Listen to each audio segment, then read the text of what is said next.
As we already discussed on the show yesterday, Lou Dobbs, Erick Erickson, Juan Williams, and one other gentleman were, not really a gentleman, more like an asshole, were discussing women, basically, and they were talking about how there's a breakdown of the family, and then a lot of them said insensitive things that men are basically supposed to dominate over women, and there's been an outcry now against them, and you're going to hear all the responses. We'll get to each individual one.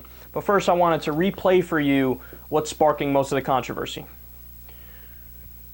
Conservatives that they're anti-science, but I mean, this is liberals who defend this and say it's not a bad thing are very anti-science. When you look at biology, look at the natural world, the roles of a male and a female in society and other animals. The male typically is the dominant role. The female, it's not antithesis or it's not competing. It's a complementary role. We as people in a smart society have lost the ability to have complementary relationships in nuclear families, and it's tearing us apart. And what I find interesting in the survey is that 3/4 of the people surveyed recognize that having moms as the primary breadwinner is bad for kids and bad for marriage, and reality shows us that's the truth. So those were the original comments that led to an uproar. Why did they lead to an uproar? Because they're wrong.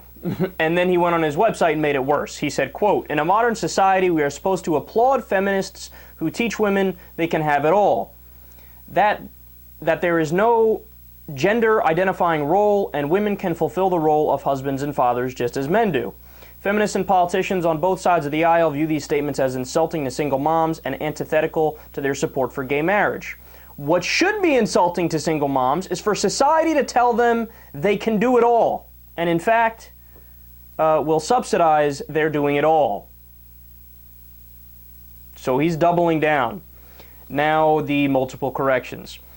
Single parents aren't subsidized. In fact, in the industrialized world, the United States safety net is the most meager and cheap and gives them the least amount of help. And then whenever you want to discuss differences between men and women, here's where you stop. You're allowed to say men have more muscle, men have more testosterone, women have more estrogen, and our chromosomes are different, right? Because that's what's scientifically true. Anything after that, you're simply making shit up. No, anything after that is a matter of opinion. It's not a matter of hard science. And then when he tries to say science backs me up, it's just nature. Okay, I did a 5-minute Google search. Here's nature. When it comes to a praying mantis, for example, women are the dominant ones. They bite the male's head off after sex sometimes. When it comes to honeybees, have you ever heard of the term queen bee? Queen bee, they are the dominant ones. She's the leader. When it comes to lemurs, there's a term that scientists use called female social dominance. They are the leaders. When it comes to certain types of hyenas, when it comes to meerkats, certain species of fish, and the list goes on and on and on. Lions is another example that a lot of people are using. But most importantly is that he's missing the point.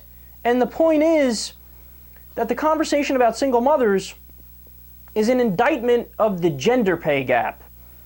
Women get 77 cents to the man's dollar for the same work. And it's an indictment of the war on the middle class. It used to be the case that one income could support a family, right? Now that's not necessarily the case. So if you have a single mother who's going out and working and also taking care of a kid, well, society points their fingers at her and blames her, right? But no, the problem is that when she goes to work, the job she's doing, she's not getting adequately compensated for it.